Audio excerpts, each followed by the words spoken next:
you gotta demand respect, no matter what the situation is, no matter how major or minor it is, because minor can turn to major.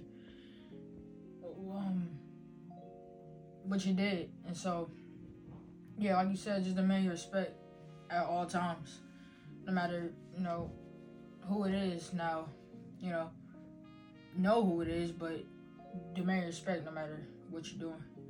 But it was definitely a learning lesson for me.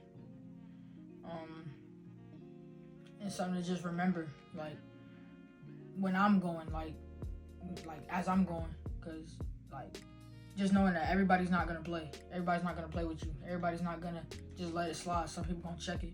And so just knowing what I'm doing and, like, just knowing, like, who I'm talking to. So I can learn something from that. So my question to you would be like this ain't the first, second, or third time that something like this has happened.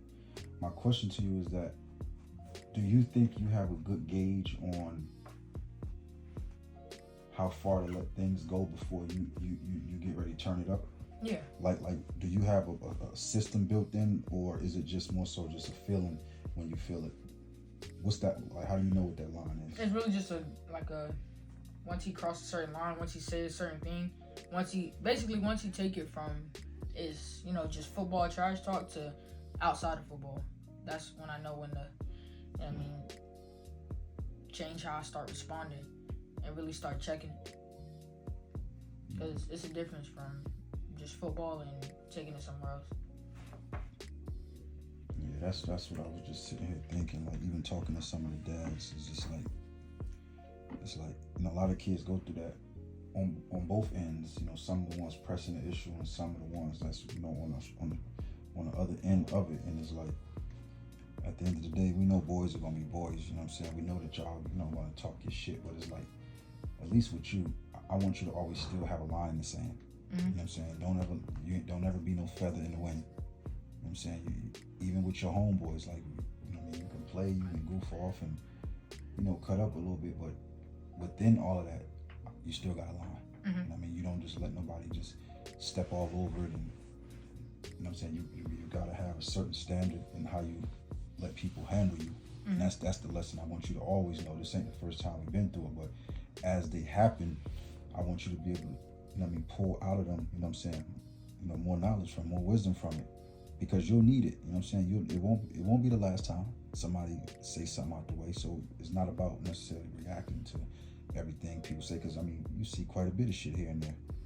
You don't react to everything, but every so often, when they get out of pocket, you know what I'm saying? And even with that, I'll keep it 1,000 with you, son.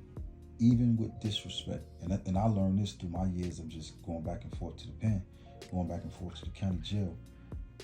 As you get older, you're gonna realize, son, as you get older and you gain some experience in life, all disrespect ain't even worth checking. That's another phase. That's a whole nother level that me and you ain't even got into yet, because you ain't really been through shit in terms of, like, having to check some disrespect and then, like, suffering a consequence from it. You ain't been through that yet. I'm just building your foundation that you ain't going for nothing. You know what I'm saying? Like, you will respect me. You're not going to handle me. You're not going to carry me and play me how you want to do it. And I think that just your foundation is pretty solid at this point. I think it's real solid at this point. But just know that, in the near future, we going to start tapping into another phase, son, because even as that was going on and I was just watching it, like, I respect how you handle it. I respect how you carry yourself.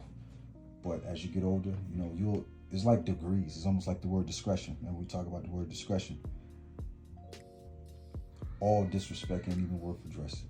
And I learned that, like I said, through all of my years of getting in trouble, where it's like, you got a line in the sand, and that line in the sand can't just be the first sign of disrespect. It can't be just the first, because, bro, it's gonna happen. It's going to happen. And there's different levels of disrespect. Some disrespect ain't even intentional. Some disrespect is indirect, or the way a person, the way they display sarcasm, but you deem it as disrespect. They don't even know they disrespecting you. So now what, you done popped it off already? It's a misunderstanding right there. Then you got deliberate disrespect. So that's why I always try to tell you about the word discretion. Being able to think. That's why we talked about that cognitive critical thinking. Because I want you to be able to assess and process what's happening, right? And understand what's happening to you. All disrespect ain't worth checking. All ain't worth it. And you'll learn that the older you get. You know what I'm saying? But for today, that was definitely necessary. You know what I'm saying? That was definitely necessary. Well, yesterday and today. It was definitely necessary. So anyway, man, we just use this as another opportunity just to grow, build more character building. And in the process, man, you know, you probably motivated, you know, some other people out there to have some talks with their kids. And, you know, that's what we do this shit for. You know what I'm saying? I always enjoy motivating people. So just keep that in the back of your mind, bro. That even with what you've been taught and how you've been taught and trained, always just remember in the back of your brain, all disrespect ain't what? Worth checking. All disrespect ain't worth checking. You understand?